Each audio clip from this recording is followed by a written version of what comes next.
ऑस्टियोडोस्टियोमा bone की एक ऐसी कंडीशन है जो यूजुअली बच्चों में होती है और इसका ट्रीटमेंट जो है वो मैं आज आपको समझाने वाला हूँ। नमस्कार दोस्तों, मैं हूँ डॉक्टर अजीत यादव, आपका international radiologist sir Gangaram hospital से।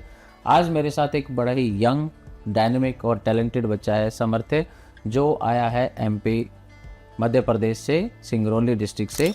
और इनकी स्टोरी थोड़ी सी अलग है। जो बच्चे ने मुझे बताया, मैं खुद ही चाहूँगा कि समर्थ बताए। समर्थ बताइए कि आपको क्या प्रॉब्लम हुई थी और आप कैसे मुझ तक पहुँचे। मुझे 6 to 8 मंथ पहले मेरे पैर में बहुत दर्द होता था, अक्सर रात में और भोर में। मेरे मम्मी पापा और मैं सोचते थे कि फुटबॉल खेला होगा, क्रिकेट खेला होगा तो उससे पैर में कुछ मांस गुद गया होगा या तो कुछ हो गया होगा, जिससे तेल मालिश से ठीक हो जाएगा। पर ये बढ़ता चला गया। फिर मैं लोकल डॉक्टर से मिलने गया उधर, तो उनने मेरा एक्सरे करके बताया कि इसको ये वाली प्रॉब्लम है।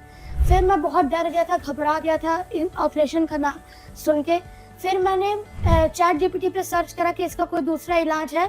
आपने चैट जीपीटी से वो ट्रीटमेंट पूछे, स्कैन करके डाला पेपर को?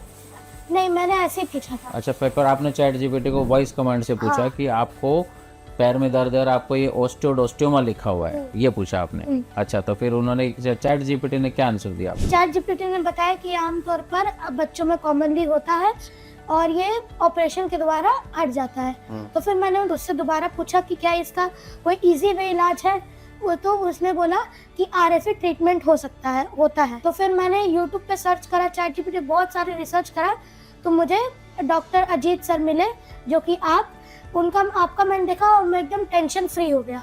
मुझे बहुत एकदम अच्छा लगा कि ऐसा भी कोई इलाज होता है, मुझे नो पेन होगा और मैं जल्दी रिकवर हो जाऊंगा। फिर मैंने अपने पापा को बताया कि पापा, सर गंगाराम हॉस्पिटल में हम जाते हैं और उधर मेरा इलाज करवाते हैं। यहाँ के स्टाफ भी बहुत अच्छे थे और उन लोग ने मेरा एकदम प्यार से आराम से मेरा ब्लड निकाला, अच्छे से बात करी और जो भी ऑपरेशन के द्वारा था बहुत आराम से मस्ती मजाक में उन लोग ने मेरा ठीक करा। तो ये अभी समर्थ ने जो बताया, बेसिकली ट्रीटमेंट जो होता है ये आरएफए ट्रीटमेंट ऑफ ऑस्टियोडोस्टियोमा। मतलब एक बच्चे को भी पता है कि किस तरह से एक किसी भी सर्जरी अगर किसी को बताया जाता है तो उसको डर लगता है। तो समर्थ को भी डर लगा कि जब सर्जरी की बात हुई तो इसने नॉन सर्जिकल ट्रीटमेंट ढूंढा और वहाँ से ढूंढते हुए अपने मम्मी पापा को इसने पुश किया कि non surgical treatment of RFA के लिए मुझे यहाँ लेके चलो। और ये मेरे पास आए थे। जब ये फर्स्ट डे मेरे पास आया तो समर्थ ने कहा कि मैं आपके साथ पहले फ़ोटो खिंचवाऊंगा, क्योंकि मैं बाकी बच्चों को ये बताना चाहूँगा या बाकी लोगों को, मैं आपके यूट्यूब के सब्सक्राइबर्स को बताना चाहूँगा कि मेरा ट्रीटमेंट किस तरह से हुआ। ये जो हमने सामर्थ्य का ट्रीटमेंट किया है ये हमने कल किया था और इस ट्रीटमेंट का मैं आपको वीडियो इसमें दिखाने वाला हूँ। अभी ये पूरा ट्रीटमेंट का वीडियो मैं 1 मिनट में हम दिखाएंगे कि कैसे हमने इनका ट्रीटमेंट किया था। इट वाज हार्डली 30 मिनट और 40 मिनट ट्रीटमेंट, जिसमें हमने आरएफए से ड्रिल करके आरएफए से इनका ट्रीट किया। और आज नेक्स्ट डे सामर्थ्य डिस्चार्ज होके मेरे साथ बैठा है और अब हम इनसे पूछने वाले हैं सामर्थ्य से कि ट्रीटमेंट के बाद इनको जो पेन होता था, अभी जो पहले बेटा पेन होता था वो पेन अभी लग रहा है? नहीं, वो पेन बिल्कुल चला गया। अब आपको बिल्कुल ठीक लग रहा है कि कोई पेन आपको वैसा नहीं है? हाँ, नहीं है, कोई पेन नहीं है। तो समर्थ्य को वैसा कोई पेन नहीं है। तो आपको लगता है कि ये ट्रीटमेंट जो है ये आप रिकमेंड करेंगे बाकी जिनको ऑस्टियोडोस्टियोमा है या वर्सेस सर्जिकल? तो आप आरएफए के लिए आप लोगों को अगर एक एडवाइस देना चाहेंगे तो आप क्या देंगे?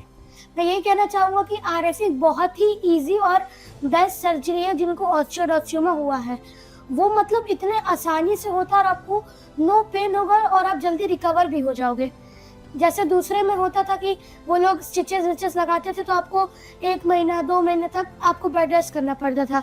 लेकिन कल मेरा ऑपरेशन हुआ और आज ही मैंने अच्छे से आपसे मैं बात कर रहा हूँ, चल फिर पा रहा हूँ, खेल कूद रहा हूँ।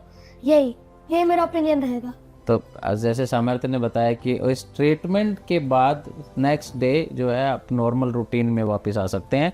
और मैं ऐसे इंटेलिजेंट बच्चे जो हमारे आज के समय हैं, जिनको चैट जीपीटी के बारे में भी पता है, गूगल के बारे में भी पता है, तो जब ऐसे बच्चे ट्रीटमेंट के बारे में ढूंढ सकते हैं तो आप लोग भी अपनी बीमारी, कोई भी बीमारी आपको, चाहे वो ऑस्टियोडोस्टियोमा हो, चाहे वो ट्यूमर से रिलेटेड हो या थायराइड हो या प्रोस्टेट हो, ऐसी चीज़ों का जिनका सर्जिकल इलाज अवेलेबल है, उनके लिए नॉन सर्जिकल ट्रीटमेंट ढूंढने के लिए भी आप सर्च कर सकते हैं गूगल या यूट्यूब पे जाकर अपनी डिजीज डालकर।